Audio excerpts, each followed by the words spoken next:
The morning sun hung low over the bustling streets of the ghetto. As the warm glow bathed the humble homes, the air shifted abruptly. Something was wrong. A loud, terrifying scream echoed down the alley. The children were gone. Oh. Smugglers had struck, taking the innocence of youth, as if the world had forgotten their worth. What happened next was nothing short of a miracle, as one man decided he would not stand by. Ibrahim Traoré wasn't just any man. His resolve was steel, and his heart burned with a promise to save what was left of his people. What he did next shocked Africa. Introduction and setup: the sun rose over Ouagadougou, Burkina Faso, illuminating the simple homes and bustling streets. Children played in the dirt, their laughter ringing through the air like a melody, innocent and free. Yet in the heart of the ghetto, an undercurrent of fear had been simmering for weeks. Whispers spoke of a smuggling ring, led by shadowy figures who sought to prey upon the vulnerability of the neighborhood's poorest children. Among the children was Ali, a small boy with bright eyes and a heart full of dreams.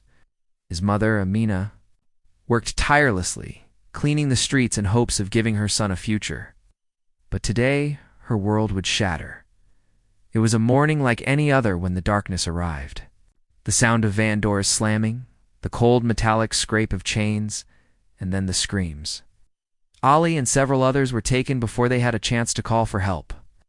The smuggling ring operated swiftly, as cold as the silence that followed. Amina ran through the streets, her breath ragged, her hands trembling. She reached the marketplace, where Ibrahim Traoré had just finished his morning rounds. Known for his sharp mind and quiet strength, Ibrahim had risen to prominence in the region. For his efforts in bringing justice to the oppressed, he had heard rumors about the smuggling ring. But today was too real, too close. Ibrahim's heart beat with the intensity of a man driven by a cause he could not ignore. His face hardened as the pain of the mothers and children who had disappeared echoed within him. With fire in his eyes, he vowed that he would not rest until the children were safe. Conflict or challenge, introduced Ibrahim set off alone, determined to track down the smugglers. The streets of Ouagadougou felt different today, darker, quieter, as if the entire city held its breath. Ibrahim's contacts had been warning him of an influx of new faces in the area, men with cold eyes and mysterious ways. But Ibrahim knew this neighborhood like the back of his hand. He knew where the lost souls roamed and where the shadows gathered. He approached a local informant, a man named Kofi, who had seen the unfamiliar faces around. His eyes flickered with fear as he relayed information. They'd been here for days. The kids are already halfway to the border, Ibrahim. There's nothing we can do.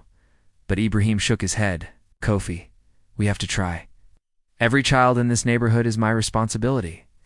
As the tension built in the air, Ibrahim tracked the trail the smugglers had left, each clue leading him closer to the truth. He knew he couldn't do it alone, so he reached out to the local militia, a network of underground heroes who had fought their own battles against the injustice in the land. They gathered warriors from every corner, all with the same burning desire to end the trafficking that threatened their children. Midpoint revelation, or twist halfway through the mission. Ibrahim's world began to twist. A shadowy figure, one of the smugglers' leaders, appeared unexpectedly. Ibrahim's heart raced as the man came forward, his face half shrouded in a cloak of darkness. Ibrahim Traoré, I know what you're trying to do. But you must understand this isn't just about money. There are things much bigger than this, the man said, his voice smooth, chilling. Ibrahim froze, his gaze never wavering. The man's words felt like a cold punch to the gut. What could be bigger than the life of a child? What could make the taking of innocence a business? Before Ibrahim could ask any more questions, the man pulled back his hood. Revealing a face Ibrahim never expected to see, someone he had once known, someone whose fate had seemed to have diverged from his own. This was a person Ibrahim had trusted. A former soldier who had been lost to the same system he was now fighting. The twist was clear. The smuggling operation wasn't just a criminal network. It was something far more insidious.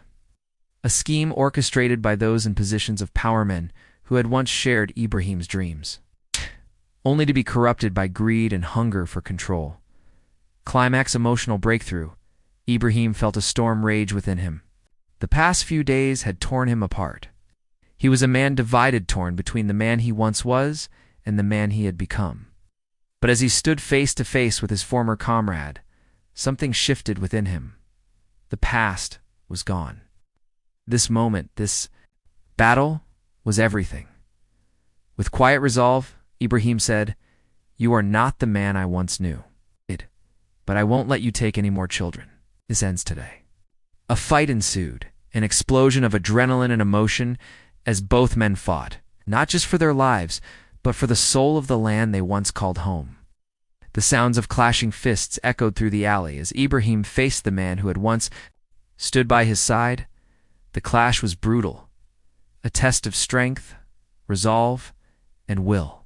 But in the end, Ibrahim prevailed. The smuggler collapsed to the ground, but not without delivering one final message, the message that would change everything. The ring was just the surface of a much larger machine, one that reached further than Ibrahim had ever imagined. Resolution and quiet closure, the children were found, safe, their spirits battered but not broken. Ibrahim stood among the survivors, his heart heavy, but a sense of peace slowly enveloping him. He had done what he promised.